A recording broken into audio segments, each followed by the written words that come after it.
Hi, friends! Today we're going to read from our book again. We're reading Mr. Granite is from Another Planet. We are on chapter number 6, English is Weird, page number 37. Before we start today, I just want to talk about your paper. I haven't been telling you what to fill in because I'm hoping that you're filling it on your own. But today I want to talk a little bit about what you wrote down. Lots of parents sent in the work that you've been doing and the paper and filling it out, and you've been doing an awesome job. Let's talk about some things that you can have written down. So on my paper for the setting, we put down a number 1, which was when they were shopping at Staples. And for number 2, elementary school, right, which is where Arlo goes to school. And then for the main characters, I have just two people that I think are important and main. Arlo, of course. And I think Mr. Granite is really important in this one, right?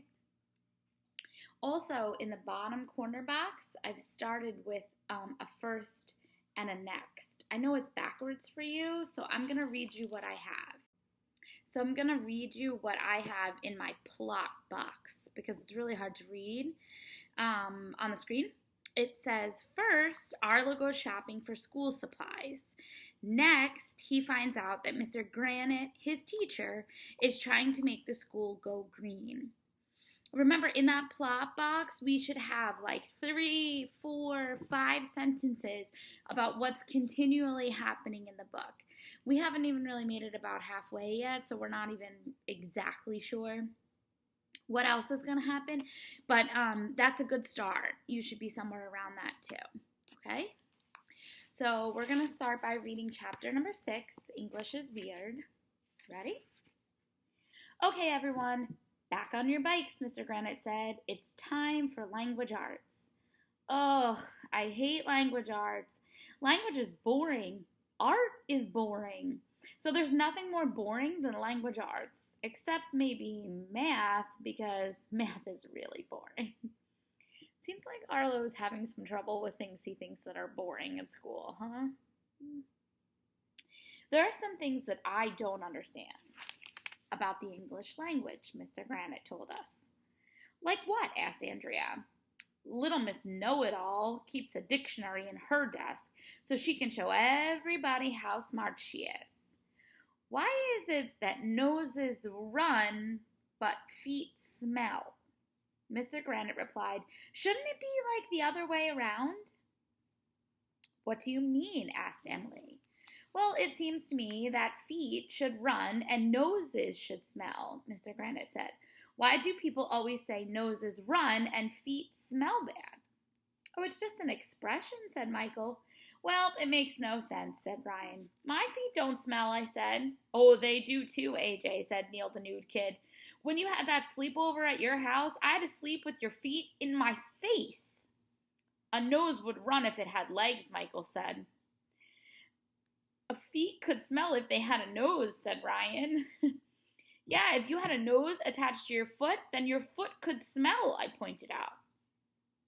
Arlo, you're just trying to get out of doing math next period, said Andrea.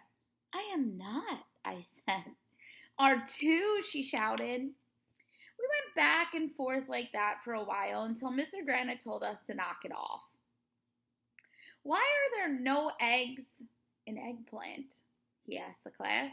And why is there no ham in hamburgers? And hot dogs aren't made from actual dogs. And a pineapple doesn't have apples in it, or pine for that matter. Mr. Granite is so right, said Ryan. English is so weird. Look at this silly picture. Why are box rings square? Asked Mr. Granite. If they're rings, shouldn't they be round? Yeah, said some of the kids, agreeing with him. If one tooth and another tooth are called teeth, said Mr. Granite, and one goose and another goose are called geese, then why isn't one moose and another moose called meese? Yeah, said Neil. What's up with that? Why do we play at a rehearsal and recite at a play? Asked Mr. Granite. And when a house burns up, how can it burn down? And why do we drive on a parkway and park on a driveway? Yeah, everybody shouted. Mr. Granite is right, I said. The English language is very messed up, if you ask me. We should definitely complain. Who are you going to complain to, Arlo? Asked Andrea. The president, I said. We should write a letter to the President of the United States. Andrea rolled her eyes. But Mr. Granite said that writing a friendly letter to the President was an excellent idea. So nana boo-boo on Andrea. Mr. Granite passed out paper to everybody. It's hard to write while you're riding a bike, so I just kept my letter short and sweet. Look at his letter. Dear Mr. President, I am a third grade student at elementary school. I don't think it's fair that your feet smell. Do you have a nose attached to your feet? Sincerely, AJ. Okay, so that's it for this chapter. I have something silly I was hoping you'd do with me today. I was wondering if maybe since I came up with all those silly, funny things in the book, like why do you ride on the parkway and park in a driveway? Or why is it called a hot dog if it's not actually made of dogs? Do you think you could think of one? Do you think you could think of one silly thing that the English language has? If you think of it, you can either comment down below on my YouTube channel, or you can send me a message on Remind, okay? We'll make a nice list of them. Maybe we'll find some silly ones and share them with each other. I hope you're having a great day. I'll see you soon. Bye.